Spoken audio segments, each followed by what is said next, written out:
Hello everyone, this is Cressmore from the Infinity Wars team. Today I'm going to take you through a sneak peek video preview of Infinity Wars Reborn. There's quite a lot of new content in Infinity Wars Reborn, from visual enhancements to new PvE campaign world and missions, entirely overhauled store experience, new PvP game modes, etc.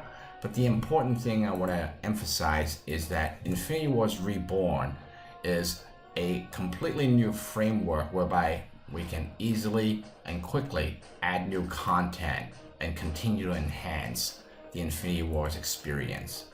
As you can see here, we're looking at the new campaign map.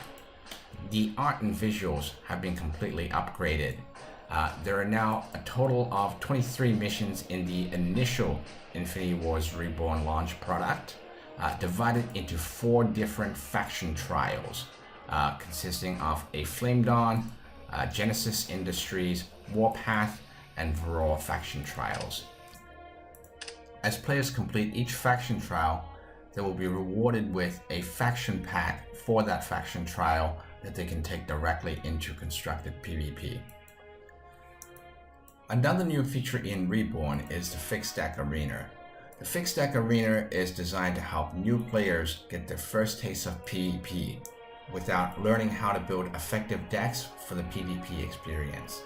The decks designed in the Fixed Deck Arena are a collaborative effort between some of the top players in Infinity Wars as well as the Infinity Wars game design team. Frequent Rift runners will also be happy to hear that we've been making some enhancements to the draft interface. As you can see here, drafted decks are now fully previewable from the draft interface itself. We've also added Rift tokens to Infinity Wars Reborn, allowing players to use tokens instead of IP or LP to start a Rift run. Another major improvement in Reborn is the in-game store interface. Items that can be bought are now more clearly categorized, and inside of each category, for example, card packs, as we can see here, cards that can drop from a particular pack are previewable by selecting the pack icon.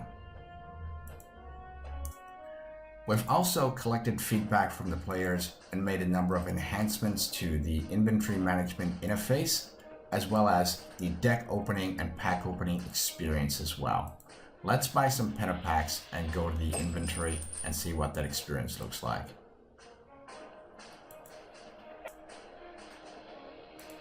As you can see here, multiple items of the same type are now grouped into one single stack, allowing for easier management.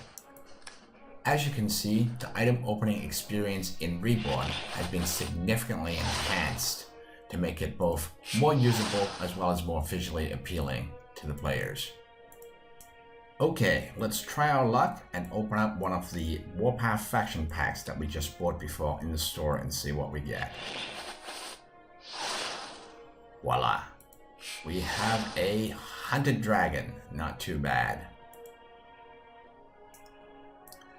For those players that'll be opening up a lot of packs, what we wanted to do was make the interface experience much easier for bulk pack openings. As you can see down the bottom right of the screen, there is actually an Open All button if you don't want to click on each card individually. And we're also working on some additional UI enhancements to allow bulk pack openings in the very near future. With the introduction of Fixed Deck Arenas, we also wanted to make it easy for players that have enjoyed playing a particular curated deck in the arena and want to buy that deck outright. As you can see in the deck in-game store interface, not only can you preview a select handful of cards, but you can click on the card list button and be able to see every single card inside of the deck itself. Vanity items like avatars, card backs, and battlefields are also now fully previewable in the in-game store. For card backs, you can actually see what the card back animations look like and what they look like laid out onto a default battlefield. And more importantly, with the battlefield preview, you'll be able to see a full animated 3D rendering of the battlefield before you decide whether or not to purchase it. Last but not least is the miscellaneous section, where things like Rift token bundles can be purchased at a discount, and other items like XP and IP boosters, which we may sell in the future, can be purchased in-game. Another one of many usability enhancements that we've made is actually to the card editor, where now you can show only cards that you own or all cards that are in-game. That's all we have time for today, folks, but stay with us. We'll come back shortly with more video previews.